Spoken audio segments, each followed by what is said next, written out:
We're here with Coach Flip and Allie and Audrey. And Coach, I am going to open up to you for your opening statement. Okay. My opening statement has to do with the nature of the tournament, okay? First off, I really appreciate that the conference has decided to use this format, okay? I've been coaching a really long time at Central Missouri, and we've tried to have this format for a really long time. And this is the format that you need to prepare you for the postseason. So whether or not your team makes it through, okay, it's the 3 days in a row in a central location. This is what the conference needs to do. And so the first thing I want to say is how much I appreciate the MIAA making the effort to do this, okay? The host hotel, the different things that they've done, okay? It's a terrific start to a conference that has never done this. And I've been here 35 years. So for them to choose to do this, I can't thank them enough, okay? Coach, talk about how you feel advancing to the next round. What were you happy to see from your girls today?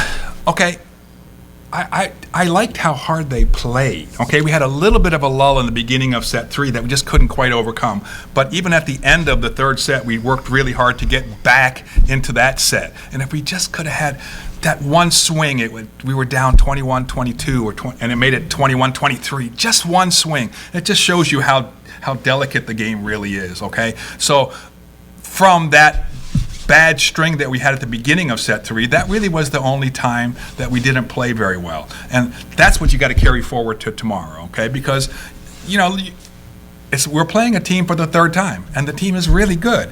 And they always ask us when I turn my lineups in, should I protect the lineups? And I go, why would you protect the lineups? They know who's going to play. We know who's going to play on their team. There's no secrets now. So if the team brings the effort that they brought today, it'll be a great volleyball match tomorrow. And that's all you want. At this time of year, you want to give yourself a chance. And we provided that to the team. Okay? Girls, talk about that lull that Coach Flip talked about. What was your mentality going from game 3 to game 4?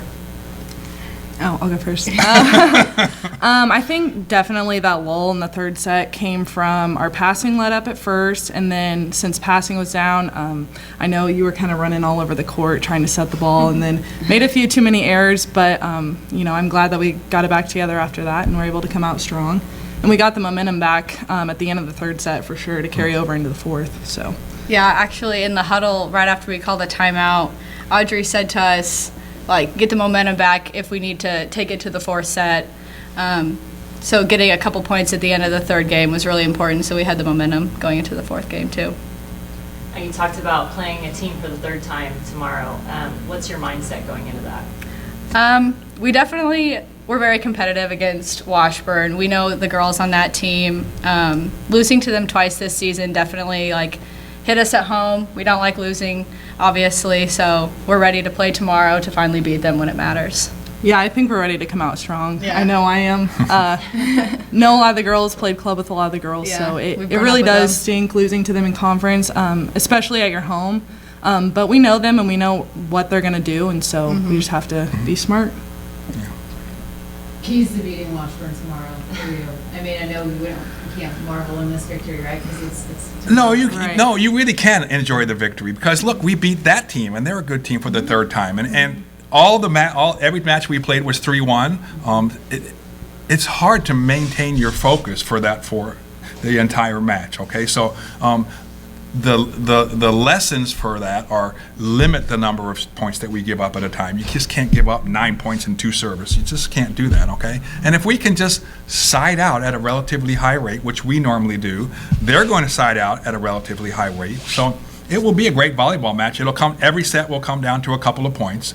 They're just a really good team. To me, the implications are more regionally than they are in the conference in terms of the regional rankings. And our region, is so strong that, every chance you get to play a good team makes this game tomorrow has a significant impact on the strength of our schedule in the region. And at this time of year, you have to take advantage of those opportunities when they're given to you. anything in particular to when you face up against Washburn, try to slow down their middles or outside? No, the person that hurt us last time was number one, their outside hitter, and basically in the first 2 sets that we won, they were very good games. He had her opposite the setter to try to block our outsides, okay? And then in the third set, he made the switch to put her at left. And I don't know how many kills she had in the third and fourth and fifth sets, but she ended up with 25. I would like to not have Miss Berg get 25 kills tomorrow.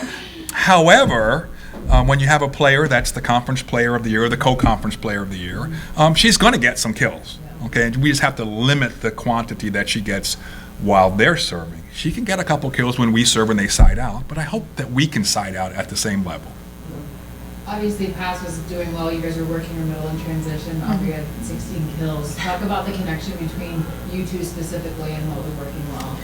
You know, Audrey and I have been playing together since we were 15 years old. We played club together, so it's kind of like this unspoken thing. Like, she doesn't have to say anything, and I know where she is, or I can hear the determination in her voice if she wants to be set again and again to try to get that kill in a rally. So I think like our chemistry has always just been there. It's really, yeah. Yeah, I mean, I think it's really crucial that we've been playing together for a long time. I know we trust one another, and she's very open with me just calling it. You know, she doesn't have to give me like a specific set at the beginning. I can just kind of audible whatever I want to. Yeah. And there's definitely that feel. I mean, I've been playing with her for 4+ years now, so I know where she's going to put the ball and what I have to do with it.